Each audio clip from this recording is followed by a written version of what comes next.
প্রতিটা ম্যাচ, প্রতিটা মুহূর্ত, জয়ের উল্লাস, হারের নীরবতা, মাঠের খেলা, টেবিলের খেলা, আবেগ, অ্যাকশন আর বিশ্লেষণ। খেলা যেমন, খবরটাও ঠিক তেমন গরমাগরম। ওয়েলকাম টু স্টার প্লে, সাথে হাসান মাহাদি। শুরুতেই শিরোনাম।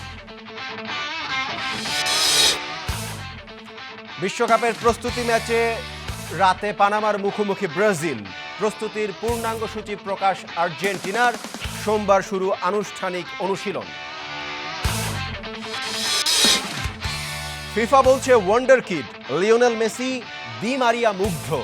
বিশ্বকাপে নিকো পাজ হতে পারেন আর্জেন্টিনার এক্স ফ্যাক্টর। জয়ের টার্গেট নিয়ে সান মারিনো গেল বাংলাদেশ দল। নয়া কোচ থমাস জুলির প্রথম অ্যাসাইনমেন্ট, 2 জন ক্যাম্পে যোগ দেবেন হামজা সমিত। আইসিসির বিশেষ সভায় তামিমের অনুপস্থিতিতে নানা আলোচনা। তবে কি স্বীকৃতি পায়নি বিসিবির অ্যাডহক কমিটি?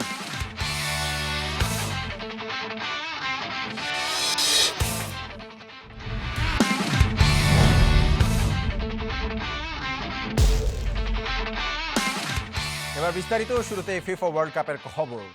বিশ্বকাপ অভিযান শুরুর আগে নিজেদের শেষ প্রস্তুতি ম্যাচে পানামার বিপক্ষে মাঠে নামছে ব্রাজিল। এই ম্যাচে কার্লো আনচেলত্তি নেইমারকে পাচ্ছেন না। একই সাথে যে ব্রাজিলিয়ান ফুটবলাররা চ্যাম্পিয়ন্স লিগের ফাইনাল খেলেছেন তাদেরকেও পাওয়া যাচ্ছে না। মারাকানা স্টেডিয়ামে খেলাটা শুরু হবে বাংলাদেশ সময় রাত 3:30টায়। টাইব্রেকারে আর্সেনাল সেন্টার ব্যাক গ্যাব্রিয়েল মাগালেসের শটটা মিস হবার সাথে সাথেই যখন চ্যাম্পিয়ন হবার উল্লাসে মত্ত পিএসজি, তখন নিজ দলের সাথে না পিএসজি অধিনায়ক মার্কিনিওস ছুটে এলেন গ্যাব্রিয়েলের কাছে। ক্লাবের জার্সিতে দুজন প্রতিপক্ষ হলেও এক সুতোয় বাঁধা দুজন জানান দিলেন হৃদস্পন্দনে তারা ব্রাজিলিয়ান। ব্রাজিল ভক্তরা এক রাতেই মুদ্রার এপিঠ আর ওপিঠ এমন মুহূর্তের সাক্ষী হবার কয়েক ঘন্টা পরই সেলেসাওরা তৈরি হচ্ছে বিশ্বকাপের আগে ফ্রেন্ডলি ম্যাচে মাঠে নামার। বিশ্বকাপের আগে পানামার সাথে এই ম্যাচটা ব্রাজিলের জন্য ফাইনাল ড্রেস রিহার্সাল। এরই মাঝে পানামা ম্যাচের জন্য দল ঘোষণা করেছেন আনচেলত্তি। ইনজুরি ইস্যুতে এ ম্যাচেও খেলবেন না নেইমার। স্কোয়াড ঘোষণা করতেই ব্রাজিলিয়ান পোস্টার বয়কে নিয়ে একের পর এক প্রশ্ন শুরু হলে আনচেলত্তির সোজা সাপটা উত্তর, বিশ্বকাপে তার দলে নেইমারের বিকল্প কেউ নেই। আমরা বিশ্বাস করি নেইমার দ্রুত সুস্থ হয়ে উঠবে। সে মানসিকভাবে প্রস্তুত আছে, সে ঠিক আছে। সুস্থ হওয়া পর্যন্ত নেইমার আমাদের সঙ্গেই থাকবেন। আমি মনে করি সে বিশ্বকাপের প্রথম ম্যাচের আগেই প্রস্তুত হয়ে যেতে পারে। যদি তা নাও পারে তবে দ্বিতীয় ম্যাচের জন্য সে প্রস্তুত থাকবে। এটা নিশ্চিত তার জায়গায় বিকল্প কোনো ফুটবলারই আমি নেব না। অনেকেই আমার আগের প্রেস মিটের কথায় ভুল বুঝতে পারেন। সেদিন আমি শারীরিকভাবে শতভাগ ফিট থাকার ব্যাপারেই বলেছিলাম। তবে আমি সেদিন সম্ভবত সবাইকে ভালোভাবে বুঝিয়ে বলতে পারিনি। আমি বলেছিলাম এমন কাউকেও ডাকতে পারি যে বিশ্বকাপের সময় পুরোপুরি ফিট হয়ে উঠতে পারে। দুর্ভাগ্যবশত মিলিতাও, রদ্রিগো এবং এস্তেভাও ততদিনে পুরোপুরি ফিট হয়ে উঠবে না।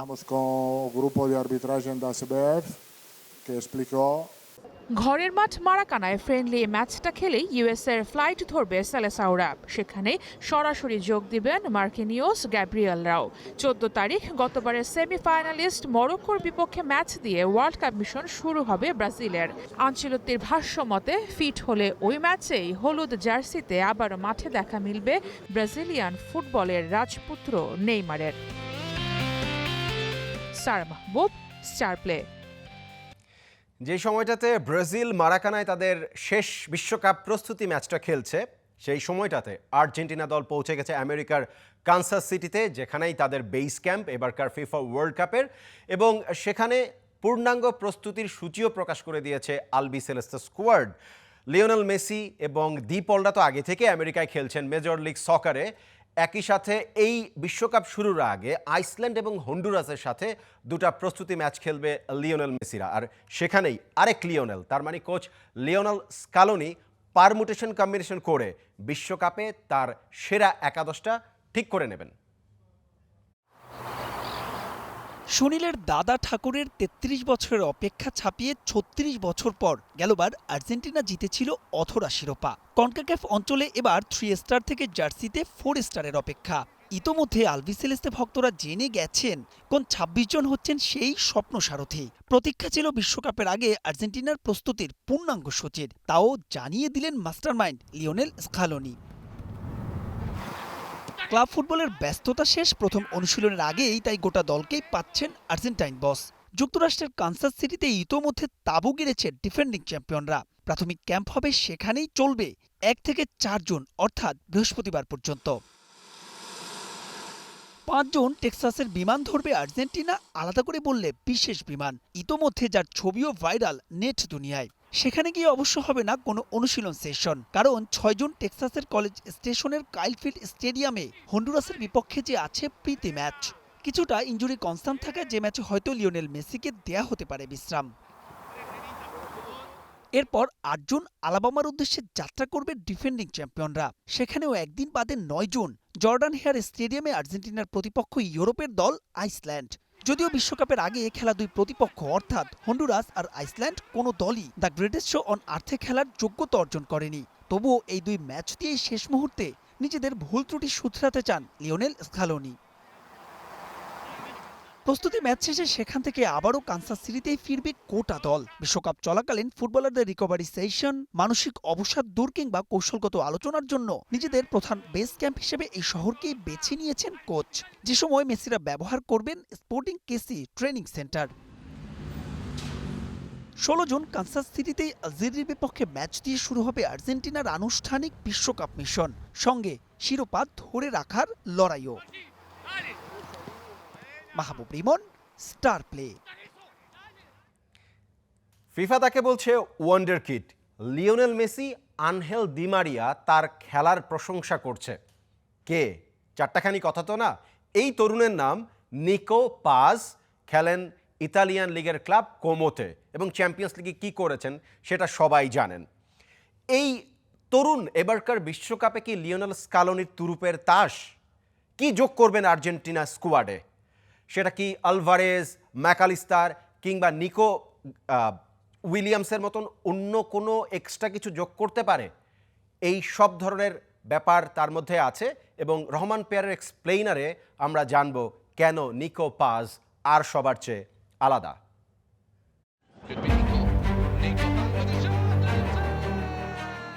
মৌরিতানিয়ার বিপক্ষে ফ্রিকিক থেকে ওয়ান্ডার কিড নিকো পাজের গোল। গ্যালারিতে লিওনেল মেসি মুগ্ধ। আন্তর্জাতিক ফুটবলে নিকো পাজের অভিষেক বলিভিয়ার বিপক্ষে। সেই ম্যাচে মায়েস্ত্রো মেসির পায়ে ওয়ান টাচ বলে বল বাড়িয়ে অ্যাসিস্টের খাতা খুলেছিলেন নিকো। ২০২২ কাতার বিশ্বকাপে আর্জেন্টিনার শিরোপা জয়ের পেছনে বড় ভূমিকা রেখেছিল কিছু তরুণ মুখের অপ্রত্যাশিত উত্থান। হুলিয়ান আলভারেস, অ্যালেক্সিস ম্যাকালিস্টার আর এনজো ফার্নান্দেজ কাতারে নিজেদের প্রমাণ করেছিলেন এবং ধীরে ধীরে হয়ে উঠেছেন আলবিসেলেস্তেদের অপরিহার্য মুখ। লিওনেল স্কালোনি জানেন ঠিক কখন দলে নিউ ব্লাড দরকার, সঠিক সময়ে সঠিক খেলোয়াড়কে বিশ্বাস করার এই সাহস তার সবচেয়ে বড় গুণ। ২০২৬ বিশ্বকাপেও সেই ধারা অব্যাহত রয়েছে। এবার Scaloni trump card creative midfielder Nico Paz. Back heel, Nico Paz, that's a dangerous ball! নিকো পাজকে আধুনিক ফুটবলের একজন পারফেক্ট নাম্বার 10 হিসেবে বিবেচনা করা হয়। ড্রিবলিং, প্লেমেকিং আর শুটিং, এই ৩ গুণেই তিনি আলাদাভাবে পরিচিত। আর্জেন্টাইন ক্যাপ্টেন লিওনেল মেসি বলেছেন, নিকোর মাথাটা দারুণ পরিণত, খেলা পড়ার ক্ষমতাও অসাধারণ। আমার মনে হয় এই দলে ও ঘরের মতোই স্বাচ্ছন্দ্য বোধ করবে। নিকো পাজের বাবা পাবলো পাজ আর্জেন্টিনার ১৯৯৮ বিশ্বকাপ দলের ফুটবলার। বিশ্বকাপে মাত্র একটাই ম্যাচ খেলেছিলেন পাবলো, তবে তার ছেলে নিকো যেতে পারেন বহুদূর। ফুটবলের প্রতি শৈশবের অন্তহীন প্যাশন তাকে টেনে নিয়ে যায় রিয়াল মাদ্রিদের মতো বিশ্বসেরা ক্লাবে। সান্তিয়াগো বের্নাবেউর সেই জাদুকরী ডেবিউ ম্যাচটি নিকোর জীবনের অন্যতম সেরা মুহূর্ত। কিন্তু রিয়ালের মতো মেগা ক্লাবে যেখানে তারকাদের মেলা, সেখানে বেঞ্চ গরম করে বসে থাকার চেয়ে নিকো বেছে নিলেন খেলার স্বাধীনতা। আর এখানেই এন্ট্রি নিল ইতালির ক্লাব কোমো।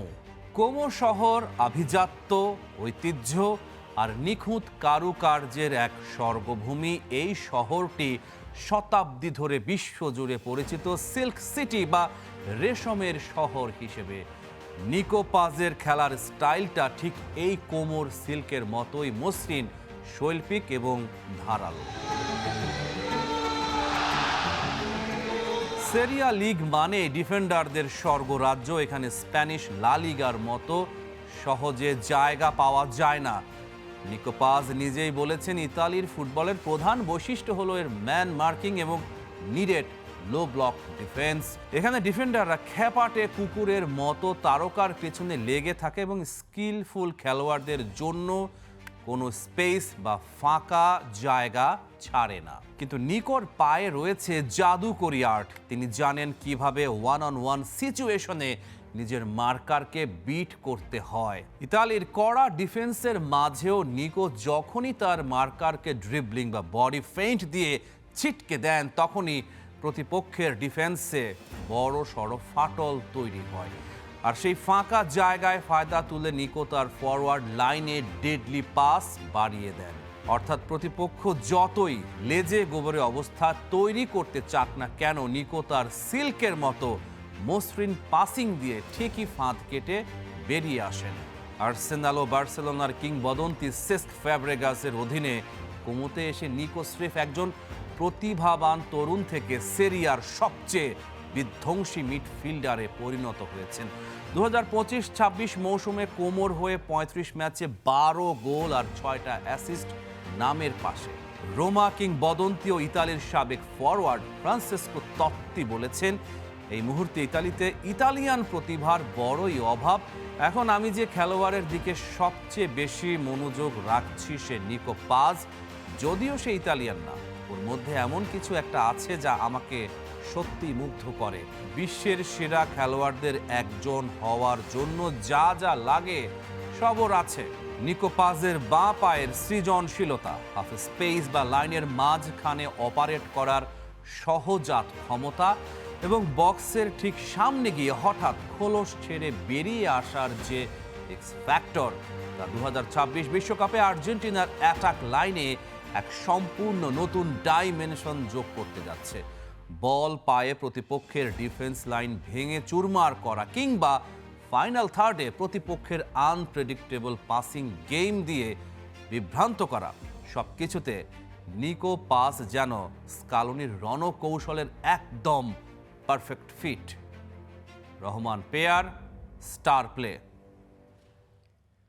2022 কাতার বিশ্বকাপে কোয়ালিফাই করতে পারেনি লাতিন আমেরিকার অন্যতম শক্তিশালী দল কলম্বিয়া। কোচ নেত্তো লরেন্সের অধীনে এবার 2026 বিশ্বকাপের টিকিট তো নিশ্চিত করেছে লস ক্যাফেটেরোস। এক্সপিরিয়েন্স এবং ইয়াং ব্লাড, দারুণ একটা কম্বিনেশন এই দলটার। কলম্বিয়া অলওয়েজ জায়ান্ট কিলার, এই বিশ্বকাপেও বিশেষ চমক নিয়েই হাজির হবে লাতিন আমেরিকান এই দেশটা। লাতিন আমেরিকার বাছাই পর্বের বৈতরণী পার হয়ে এবার সপ্তমবারের মতো গ্রেটেস্ট শো অন আর্থে পা রাখছে কলম্বিয়া। গত বিশ্বকাপের মূল পর্বে জায়গা না পাওয়ার আক্ষেপ এবার সুদে আসলে উসুল করতে চায় কোচ নেত্তো লরেন্সোর শিষ্যরা। গতি, কাউন্টার অ্যাটাক আর শারীরিক ফুটবলের চিরচেনা লাতিন ঘরানা বজায় রেখেই ঘোষণা করা হয়েছে তাদের চূড়ান্ত স্কোয়াড।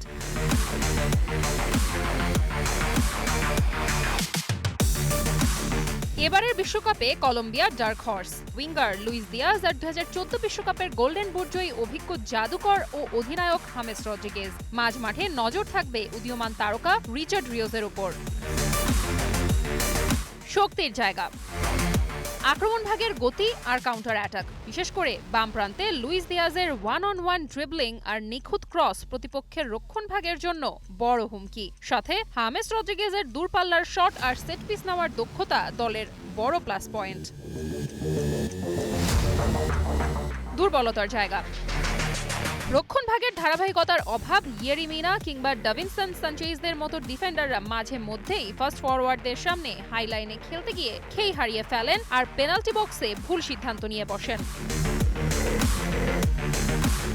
এবারের বিশ্বকাপে গ্রুপ কেতে কলম্বিয়ার মূল প্রতিপক্ষ ক্রিস্টিয়ানো রোনালদোর পর্তুগাল। এছাড়া গ্রুপে আরও রয়েছে উজবেকিস্তান, ডিআর কঙ্গো। ফুটবল বিশ্লেষকদের ধারণা, গ্রুপ পর্বের বাধা অনায়াসেই পার হওয়া উচিত কলম্বিয়ার। আর নকআউট পর্বে রক্ষণভাগ যদি ধরে রাখতে পারে, তবে কোয়ার্টার ফাইনাল কিংবা তার চেয়েও দূরে যাওয়ার সক্ষমতা রাখে এই লস কাফেতেরোস।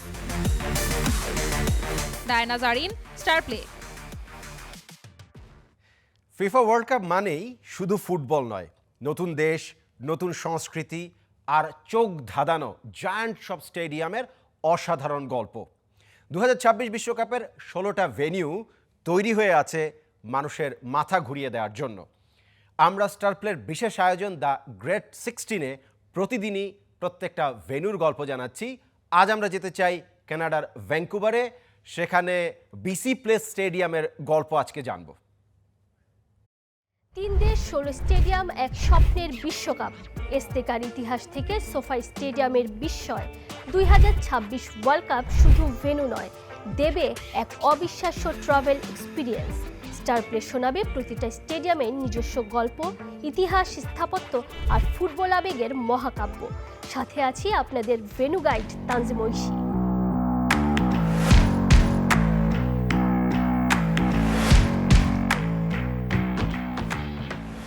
ভাবুন তো, আপনি দাঁড়িয়ে আছেন কানাডার পশ্চিম উপকূলের প্রাণকেন্দ্র ভ্যাঙ্কুভারে।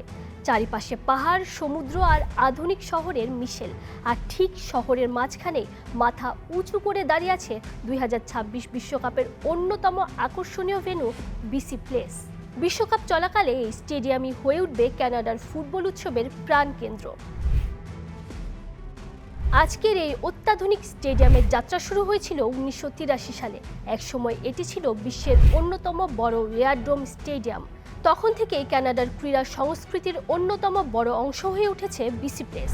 2010 শীতকালীন অলিম্পিকের আগে প্রায় 54,500 দর্শক ধারণ ক্ষমতার স্টেডিয়ামকে নতুনভাবে গড়ে তোলা হয়। প্রায় $500 মিলিয়ন বিশাল সংস্কার প্রকল্পের পর এটা নতুন রূপ নেয় এবং আধুনিক হয়ে ওঠে। আর সেই পরিবর্তনের সবচেয়ে বড় আকর্ষণ বিসি প্লেসের বিশাল সাদা ছাদটা লক্ষ্য করেছেন কি? এটা কিন্তু কোনো সাধারণ ছাদ নয়, বিশ্বের সবচেয়ে বড় কেবল সাপোর্টেড রিট্র্যাক্টেবল ছাদগুলোর একটা। মাত্র 20 মিনিটেই পুরো ছাদ খোলা বা বন্ধ করা যায়। ভ্যাঙ্কুভারের আবহাওয়ায় কখন যে বৃষ্টি নামবে সেটা বলা কঠিন, কিন্তু দর্শকদের চিন্তা নেই, কারণ বৃষ্টি হোক কিংবা রোদ, খেলা উপভোগ করতে কোনো সমস্যা হবে না।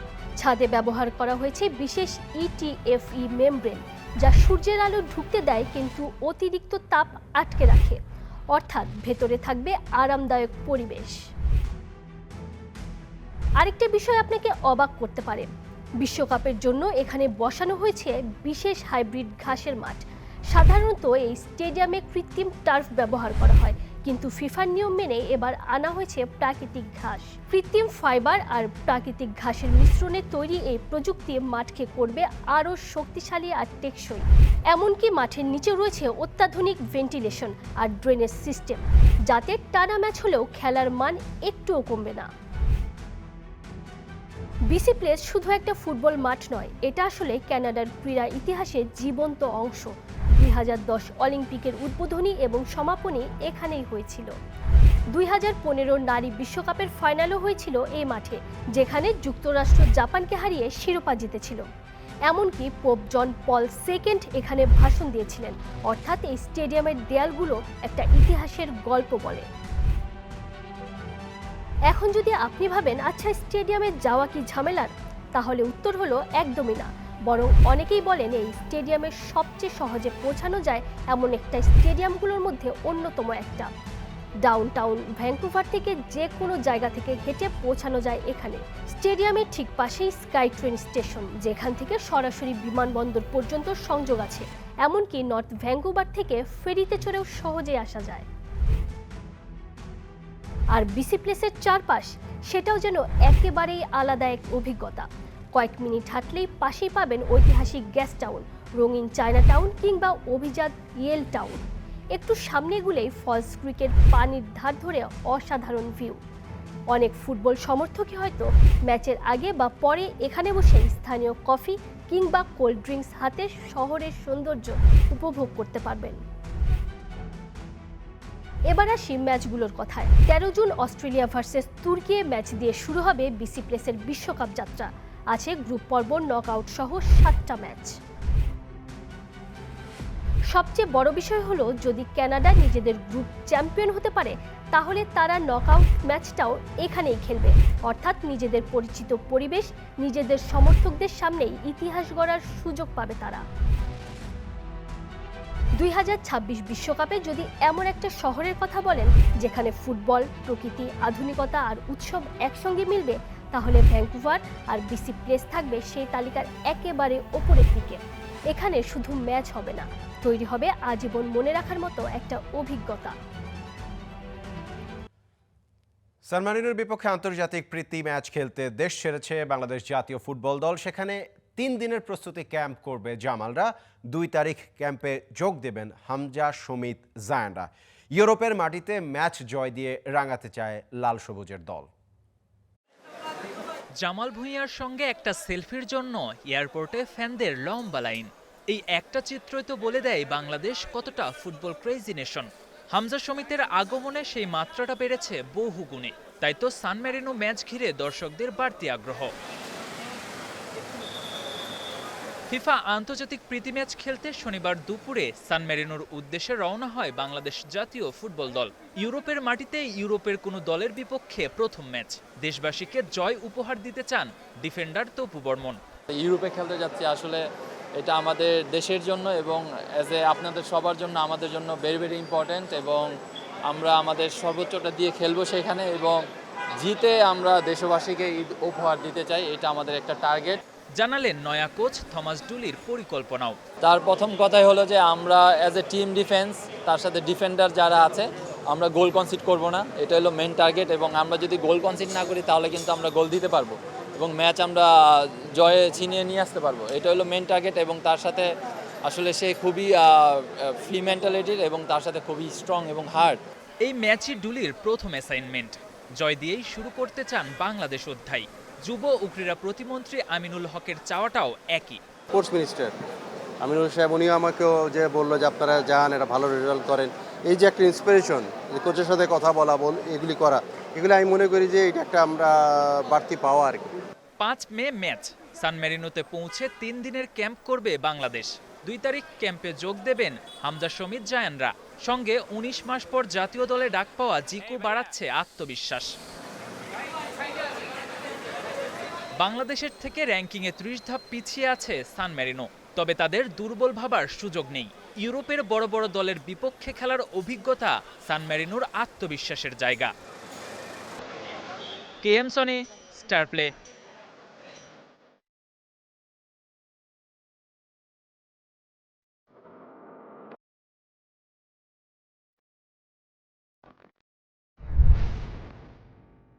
আহমেদাবাদে আইসিসির বিশেষ সভা, যেখানে অনুপস্থিত তামিম ইকবাল খান। তামিমের অনুপস্থিতি ঘিরে দেশে চলছে নানা আলোচনা। কেউ বলছেন আইসিসির স্বীকৃতি না দেয়ায় আমন্ত্রণ পাননি বিসিবির অ্যাডহক কমিটির সভাপতি। সত্যি কি তাই? তবে কি ক্রিকেটের সর্বোচ্চ সংস্থায় উপেক্ষিত দেশের ক্রিকেটের বোর্ড প্রধান? ঘটনা বুঝতে যেতে হবে 54 দিন পেছনে। জাতীয় ক্রীড়া পরিষদ কর্তৃক আমিনুল ইসলাম বুলবুলের ক্রিকেট বোর্ডকে অবৈধ ঘোষণা করার পর দায়িত্ব পান তামিম ইকবালের অ্যাডহক কমিটি। দায়িত্ব নিয়ে প্রথম বোর্ড সভা শেষে কমিটির সদস্য তানজিল চৌধুরী গণমাধ্যমে জানান, নির্বাচিত বোর্ড আসা পর্যন্ত আইসিসিতে বিসিবির প্রতিনিধিত্বকারী হবেন সিইও নিজামুদ্দিন চৌধুরী সুজন। বিষয়টি আইসিসির সাথেই আলোচনা করে অনুমোদন দেয় অ্যাডহক কমিটি। আইসিসিতে যেহেতু আমরা একটা অ্যাডহক কমিটি, আমরা একটা নির্বাচিত কমিটি না বা বোর্ড না, তারা আমাদেরকে গাইড করেছেন যে এখানে সিইও থাকলে ভালো হয়, এক্স অফিসিও পজিশন, তো সেটাও আমরা আজকে অনুমোদন করেছি।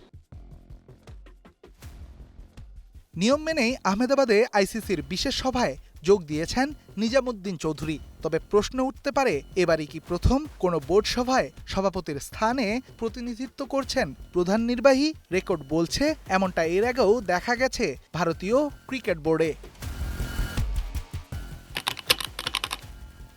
2013 সালের আইপিএলে স্পট ফিক্সিং এবং বেটিং কেলেঙ্কারির ঘটনায় উঠে আসে চেন্নাই সুপার কিংস ও রাজস্থান রয়্যালসের নাম। ঘটনায় বিসিসিআই এর প্রশাসনিক দুর্বলতা এবং তৎকালীন বোর্ড কর্তাদের যোগসূত্র খুঁজে পায় ভারতের সুপ্রিম কোর্ট কর্তৃক গঠিত তদন্ত কমিটি, যার প্রেক্ষিতে 2015 সালের 23 জানুয়ারি সুপ্রিম কোর্টের নির্দেশনায় গঠিত হয় 3 সদস্যের লোধা কমিটি, যাদের কাজ ছিল আইপিএল এর ফিক্সিং বন্ধ এবং ভারতীয় ক্রিকেট বোর্ডের শুদ্ধিকরণ।